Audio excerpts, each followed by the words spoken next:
আসসালামু আলাইকুম রহমতুল্লাহি ওবরাকাতু। আমরা যদি বিভিন্ন এবাদত বন্দেগীগুলি ভালো করে দেখি, সেখানে একটি মূল বিষয় পাওয়া যায়, সেটা হলো দোয়া।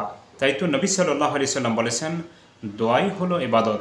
সুপ্রিয় দর্শক, এমন কোনো কাজ নেই, এমন কোনো বিষয় নেই যে বিষয়ে প্রিয় নবী সাল্লাল্লাহু আলাইহি সাল্লাম আমাদেরকে দোয়া শিখান নাই।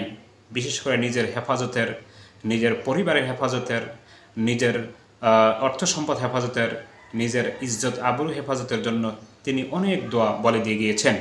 তাই সেগুলি আমাদের শেখা উচিত এবং সেগুলোর উপরে আমল করা উচিত। বিশেষ করে প্রিয় নবী সাল্লাল্লাহু আলাইহি সাল্লাম একটি দোয়া পাঠ করতেন সকাল সন্ধ্যায়, অর্থাৎ ফজরের নামাজের পর এবং আসরের নামাজের পর। সেটা হলো, আল্লাহুম্মা ইন্নী আসআলুকাল আফিয়াতা ফি দীনি ওয়া দুনিয়ায়া ওয়া আহলি ওয়া মালি। সুপ্রিয় দর্শক, এ দোয়াটি প্রিয় নবী সাল্লাল্লাহু আলাইহি সাল্লাম সকাল সন্ধ্যায় পাঠ করতেন নিজের হেফাজতের জন্য, নিজের পরিবারের হেফাজতের জন্য, নিজের দিন দুনিয়ার সব কিছুর হেফাজতের জন্য। সুপ্রিয় দর্শক, আমি আমার চ্যানেলগুলিতে এই দোয়া সম্পর্কে, দুরূদ সম্পর্কে, জিকির, তাসবিহ, ইস্তেগফার সম্পর্কে প্রচুর পরিমাণ ভিডিও দিয়েছি, প্রায় 2500-এর মতো। সেগুলি নিয়ে আমি একটি বই লিখেছি, অনেকে জেনেছেন, যারা জানেন নাই তাদের জ্ঞাতার্থে বলছি। বইটির নাম দিয়েছি নববী দোয়া। সুপ্রিয় দর্শক, বইটির মধ্যে কোরআনে কারিমে যতগুলি দোয়া ইস্তেগফার আছে, সবগুলি আমি এখানে উল্লেখ করেছি। কোন নবী পড়েছেন, কোন সাহাবী পড়েছেন, কেন পড়েছেন, তার কারণ সংক্ষিপ্ত আকারে উল্লেখ করেছি এবং আপনি কেন পড়বেন সে বিষয়ে সংক্ষিপ্ত আকারে আলোচনা করেছি। এছাড়া প্রিয় নবী সাল্লাল্লাহু আলাইহি সাল্লামের পক্ষ থেকে সহিহ সূত্রে বর্ণিত প্রায় 600 দোয়া, দুরূদ, জিকির, তাসবিহ ও ইস্তেগফার উল্লেখ করেছি। প্রথমে দোয়া, দুরূদ, জিকির বা তাসবিহ উল্লেখ করেছি, তারপর তার অর্থ, তারপর তার উচ্চারণ, তারপর এই সংক্রান্ত প্রিয় নবী সাল্লাল্লাহু আলাইহি সাল্লাম যে হাদিসটি বলেছেন সেই হাদিসটিও উল্লেখ করেছি।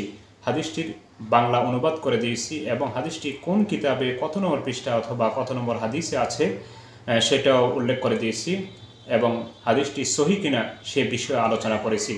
সুপ্রিয় দর্শক, এমন একটি বই যদি আপনাদের হাতে থাকে, তাহলে দৈনন্দিন জীবনে ইবাদত বন্দেগী, নিজের হেফাজত এবং যত বিষয় আছে সব বিষয়ে আপনার দোয়া দুরূদের জন্য অন্য কোনো বইয়ের প্রয়োজন হবে না, একটি যথেষ্ট। আর অনেকে বারবার আমাকে বলেছেন যে বিভিন্ন বই বাজারে পাওয়া যায় অথবা বিভিন্ন চ্যানেল পাওয়া যায়, যেগুলির মধ্যে ভালো মন্দ মিলিয়ে তারা দিয়েছেন। একনিষ্ঠভাবে সঠিক এবং গ্রহণযোগ্য এরকম কোনো দোয়ার বই আমরা পাই নাই। যেগুলি পাবলিসিটি করা হয়, অর্থাৎ যেগুলি সম্পর্কে পাবলিসিটি করা হয়, সেগুলি ঘেটে দেখেছি সেখানে জাল জয়ফে ভরা। সুপ্রিয় দর্শক, আমি এই বইটির মধ্যে শুধু সহিহ হাদিস এ বর্ণিত, অর্থাৎ গ্রহণযোগ্য হাদিসে বর্ণিত ওই দোয়াগুলি উল্লেখ করেছি এবং কিছু জয়ীফ বা অগ্রহণযোগ্য হাদিসে বর্ণিত সেগুলিও উল্লেখ করেছি, এ কথা বলার জন্য যে এটা আমলযোগ্য নয়। সাথে সাথে আমাদের দেশে বিভিন্ন ধরনের বানোয়ার দোয়া, দুরূদ, জিকির, তাসবিহ, ইস্তেগফার প্রচলিত আছে, যেগুলির কোনো ভিত্তি নেই। রাসূল সাল্লাল্লাহু আলাইহি ওয়াসাল্লাম, সাহাবায়ে কেরাম তারা বলেন নাই, অথচ আমাদের দেশে এগুলি প্রচলিত। সে সম্পর্কে আমি আলোচনা করেছি এবং সে সম্পর্কে অবহিত করেছি যে সেগুলি আমলযোগ্য নয়। সুপ্রিয় দর্শক, বইটি যদি আপনারা নিতে চান তাহলে 3টি মাধ্যমে নিতে পারবেন। স্ক্রিনে দেওয়া নাম্বারে কল দিলে সরাসরি আপনারা নিজের বাসায় পেয়ে যাবেন, অর্থাৎ আপনাদের বাসায় পৌঁছে দেওয়া হবে কুরিয়ারের মাধ্যমে।